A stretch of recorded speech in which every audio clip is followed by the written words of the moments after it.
जी students, तो हमारे पास एक नया क्वेश्चन है जी डस्टी कंपनी का। और इस क्वेश्चन के अंदर हम सबसे पहले एज यूजुअल हम रिक्वायरमेंट को पढ़ेंगे और अंडरस्टैंड करेंगे। वो कह रहा है जी calculate the annual holding and ordering cost of the dusty companies current inventory management system. आपने अपनी एनुअल होल्डिंग कॉस्ट और एनुअल ऑर्डरिंग कॉस्ट जो है वो कैलकुलेट करनी है, और इसके लिए हमारे पास एक नंबर है। Calculate the financial effect of adopting the EOQ as the basis for ordering inventory. There are 4 marks for this calculation. उसके बाद तीसरा है जी calculate the effect financial effect of accepting the bulk order discount. इसके लिए आपके पास 4 marks हैं। And recommend with justification which option should be selected by the dusty company, again 1 mark है। और उसके बाद बी पार्ट में अगर आप देखें तो ये थ्योरेटिकल पार्ट है for the working capital funding strategies. तो स्टूडेंट्स हम ए पार्ट को पहले सॉल्व करेंगे और उसके बाद हम फिर बी पार्ट को लेटर ऑन हम डिस्कस करेंगे। वो कहता है Dusty company wishes to this scenario relates to the 5 requirements. Dusty company wishes to improve its working capital management as part of the overall cost cutting strategy to increase profitability. आप अपने profits को increase करना चाहते हैं, and for that you will be reducing the cost. 2 areas the company has been considering are the working capital funding strategy and inventory management। यानी कि आपने working capital के लिए फंडिंग कैसे अरेंज करेंगे और उसके साथ साथ आप अपनी इन्वेंट्री को कैसे मैनेज करेंगे। Dusty company currently follows a policy of financing working capital needs as much as possible from the long-term source of finance such as equity। यानी कि हमने अगर अपनी वर्किंग कैपिटल को बेहतर करना है, उसकी फंडिंग को बेहतर करना है, तो हम एक्विटी के थ्रू अपने फाइनेंस बिजनेस के लिए रेज करेंगे। The company has been considering its inventory management and has been looking specifically at the component के। Current position, Dusty company purchases 1.5 million units, 15 lakh units of the component K each year and consumes a component at the constant rate. The purchase price of the component K is $14 per unit. The company places 12 orders per each year. 12 orders आप place कर रहे हैं और हर साल आप 1.5 million units bye करते हैं। Inventory of component K in the financial statements of the Dusty company is equal to the average inventory of the component K. The holding cost of the component K, excluding the finance cost, is $0.21 per unit. The ordering cost of the component K is $250 per the order. EOQ, economic order quantity. Dusty company wishes to investigate whether basing ordering of the component K on the EOQ will reduce the cost. Bulk order discount, the supplier of component K has offered Dusty company a discount of 0.5% on the purchase price of the component K provided the company orders 250,000 units per order। यानी कि एक order में 250,000 units के order हम देंगे। Other information, Dusty company has no cash but has access to the short-term finance via an overdraft facility at an interest rate of 3% per year. This overdraft currently stands at $550,000. Requirement हमने पहले पढ़ी है। So first of all हमने क्या calculate करना है students? हमने calculate करना है जी annual holding and annual ordering cost. So यहाँ पे मैं हेडिंग देता हूँ annual holding and annual holding and ordering cost। इसको हम बोल्ड और अंडरलाइन करते हैं जी। इसके बाद हम बात करते हैं जी कि स्टूडेंट्स हमारे पास करंटली कितने नंबर ऑफ ऑर्डर्स हैं, कितने यूनिट्स हम एक ऑर्डर में दे रहे हैं। वो कह रहा है कि company places 12 orders each year, और आपकी जो रिक्वायरमेंट है जो आप बाय कर रहे हैं वो है 1500,000 की। तो इसमें हम देखते हैं कि हमारा जो करंट क्यू है, ऑर्डर का साइज जो है वो कितना है। तो इसके लिए हम क्या करते हैं, 15 लाख को डिवाइड करते हैं 12 से, तो इसका मतलब हुआ कि हमारे पास 1,25,000 यूनिट्स पर ऑर्डर हैं। दीज आर पर ऑर्डर। चूँकि 12 ऑर्डर साल में है तो हम कितने बाय कर रहे हैं, 15 लाख टोटल, 12 ऑर्डर्स दे रहे हैं, तो इसका मतलब है हर ऑर्डर में क्वांटिटी का साइज़ क्या है, 125,000। उसके बाद स्टूडेंट्स अगर आपने एवरेज इन्वेंट्री निकालनी है, क्योंकि हमने आगे होल्डिंग कॉस्ट भी कैलकुलेट करनी है, तो हम यहाँ पे कैलकुलेट करते हैं Q over the 2, that will B 125,000 divide by 2, तो हमारे पास 62,500 जो है वो एवरेज इन्वेंट्री निकलती है। उसके बाद हम स्टूडेंट्स कैलकुलेट करते हैं एनुअल होल्डिंग कॉस्ट, और वो एनुअल होल्डिंग कॉस्ट जो है वो कैसे निकलेगी, CH, क्वेश्चन के अंदर आपको CH जो है उसने बताई है 0.21, सो हम मल्टीप्लाई करते हैं 0.21 into average inventory Q over 2, that is 62,500, तो इसका मतलब हुआ कि हमारे पास जो एनुअल होल्डिंग कॉस्ट है इट इज़ 13,125। उसके बाद स्टूडेंट्स नेक्स्ट है annual ordering cost. Annual ordering cost जी, एनुअल ऑर्डरिंग कॉस्ट निकालने के लिए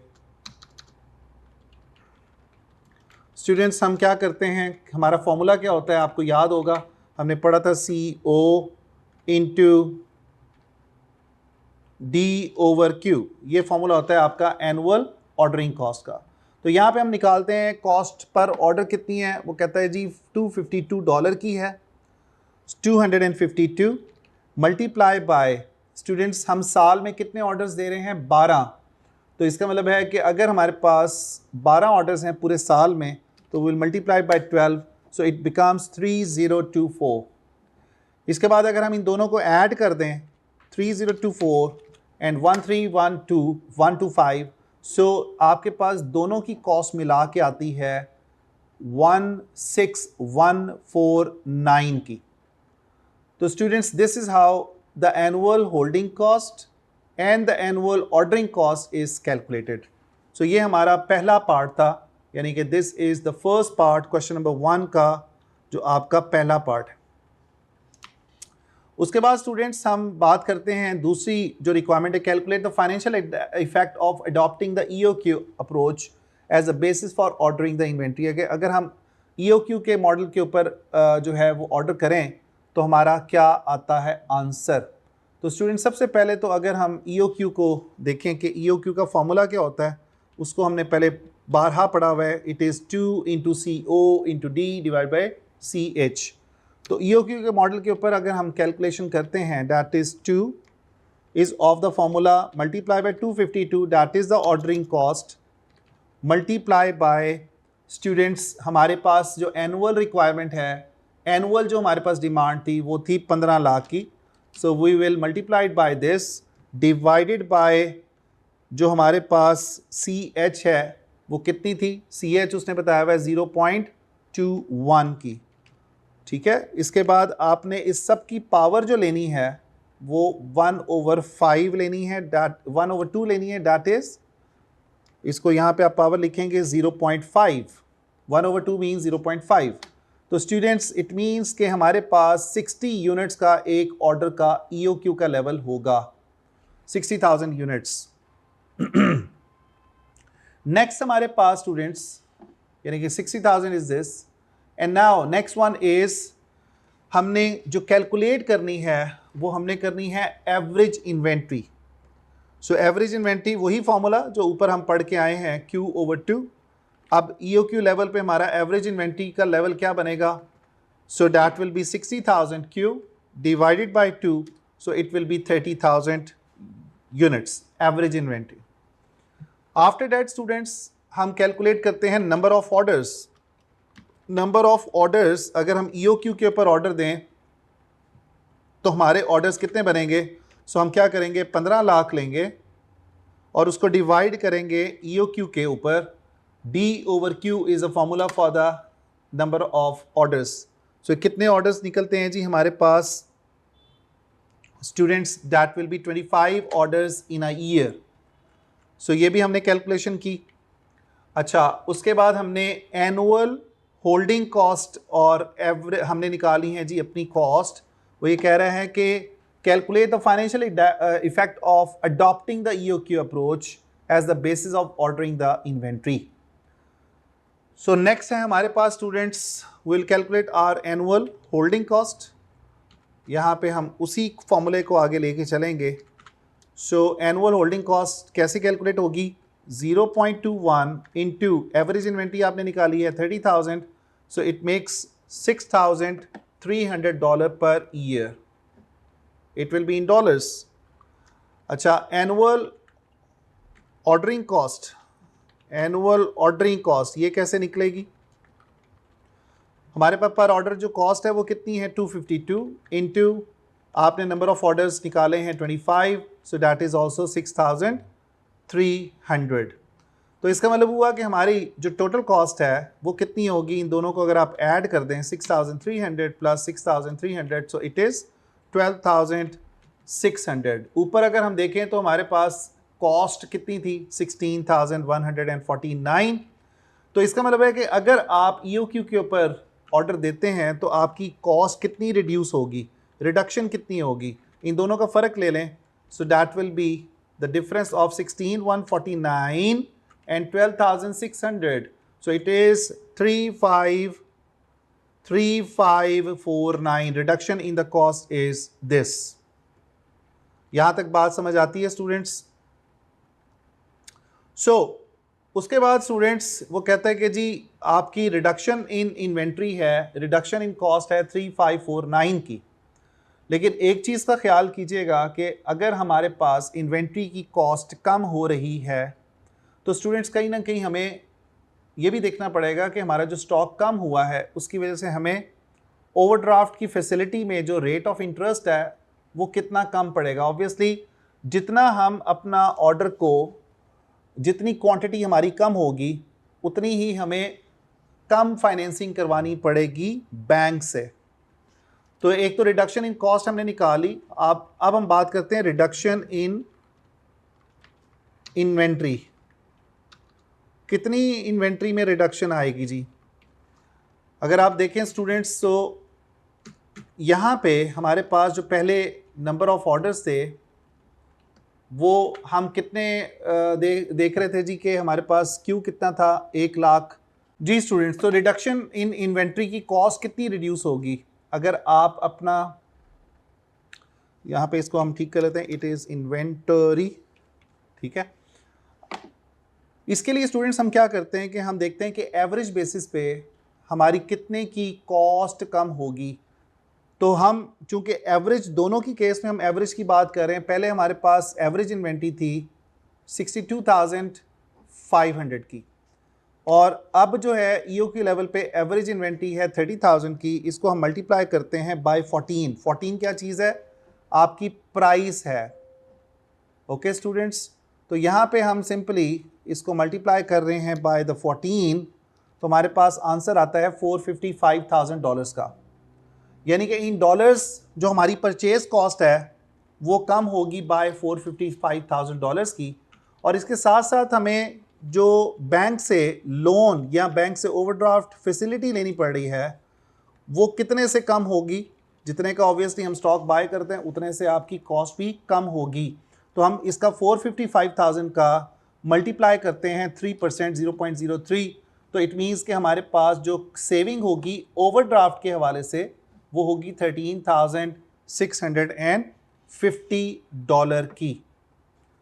राइट स्टूडेंट्स, तो इन अदर वर्ड्स एक तो आपकी ओवरड्राफ्ट की कॉस्ट जो है वो कम हो रही है और साथ साथ आपकी annual cost of ordering, annual cost जो है वो भी कम हो रही है। तो इट मीन्स कि हमारे पास जो टोटल कॉस्ट सेविंग हो रही है that is equal to this plus this.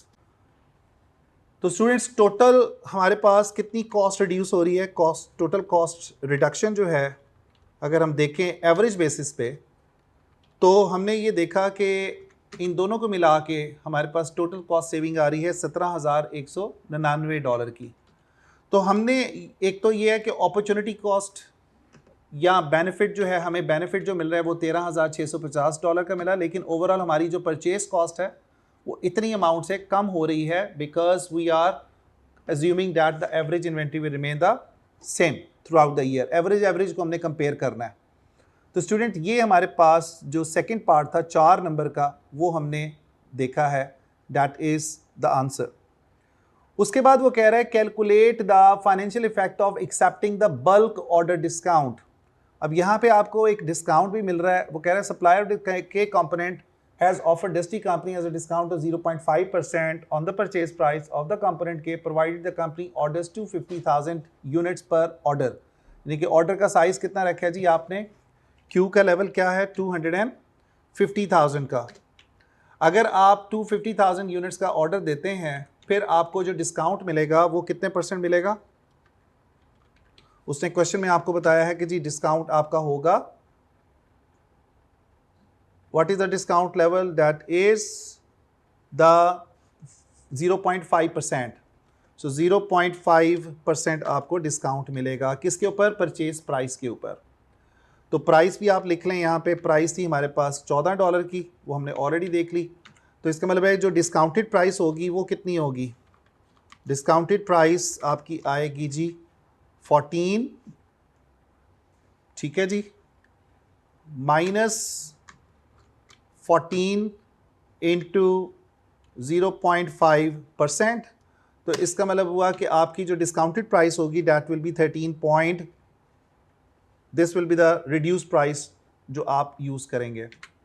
इसके बाद स्टूडेंट्स आपकी जो CH है, cost of holding, that will also be reduced.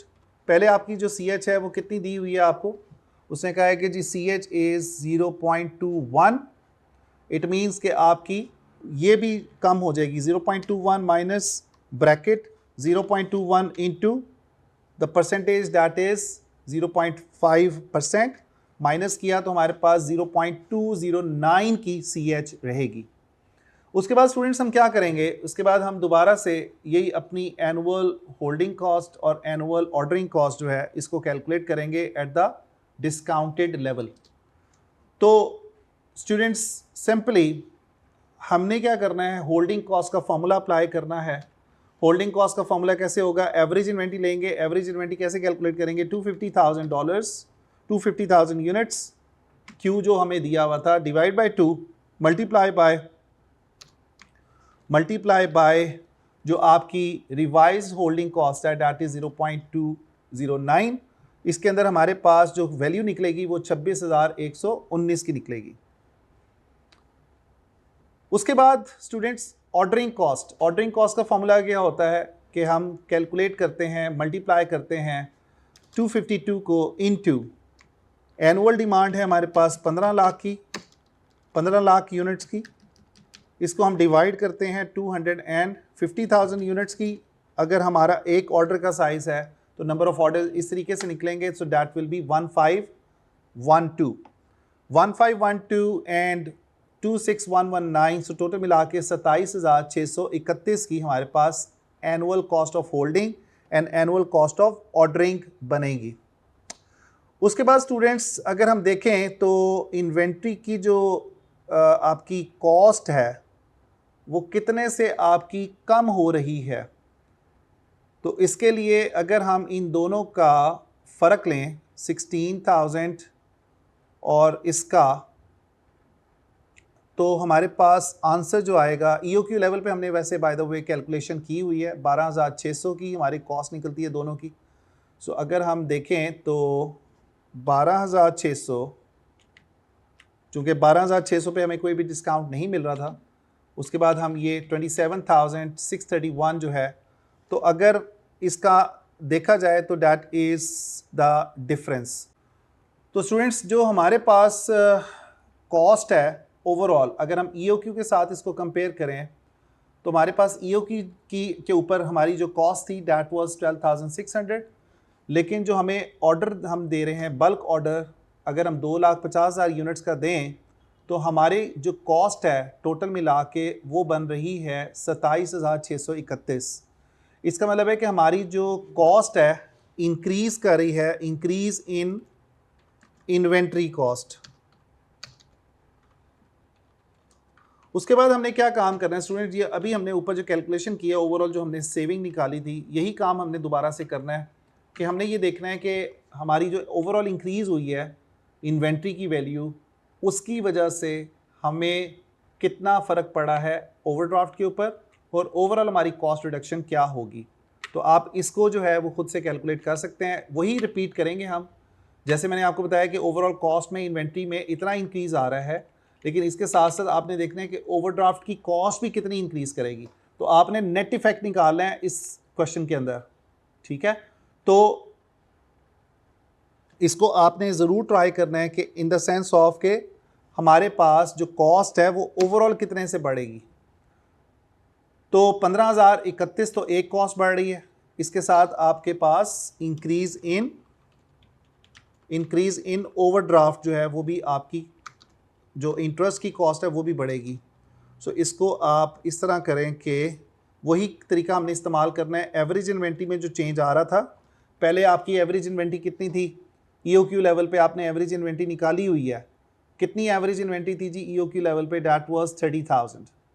Minus करेंगे, उसके बाद जो हमारे पास ये जो नई इन्वेंट्री आ रही है, क्यू जो आ रहा है, उसकी बेस पे अगर आप एवरेज इन्वेंट्री निकालें तो वो बनता है 1,25,000, ठीक है। मल्टीप्लाई करें इसको 14 से और मल्टीप्लाई करें इसको किससे, जो आपका जो परसेंटेज थी 0.03, ठीक है। 0.03 मीन्स कि आपके पास जो ओवरड्राफ्ट का इंटरेस्ट रेट था दैट वाज 3%।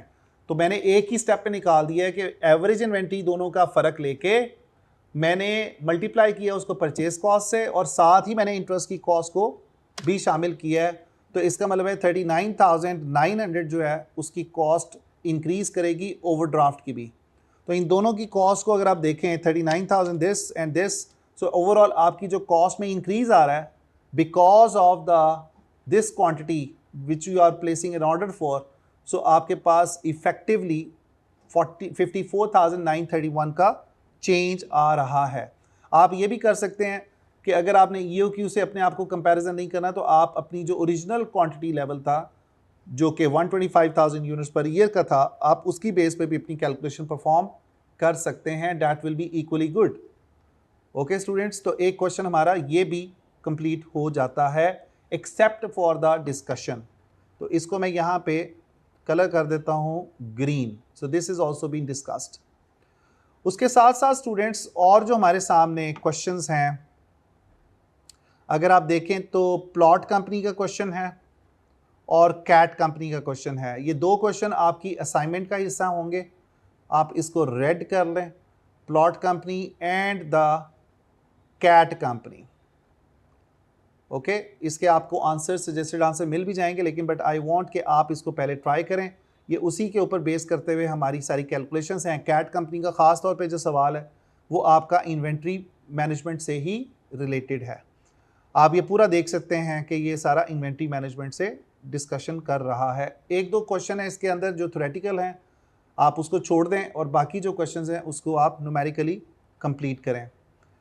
जैसे कि ये वाला क्वेश्चन है प्लॉट कंपनी का, बहुत अच्छा सवाल है। इसके अंदर भी आपका उसने यही कहा हुआ है कि आपने एनुअल होल्डिंग कॉस्ट और एनुअल ऑर्डरिंग कॉस्ट कैलकुलेट करनी है और ईओक्यू की बेस पे आपने कैलकुलेट करनी है।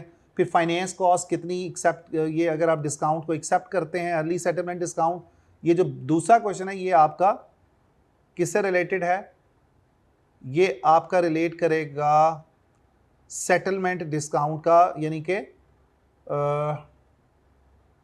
अगर आप 20 दिन के अंदर अपनी पेमेंट क्लियर करते हैं।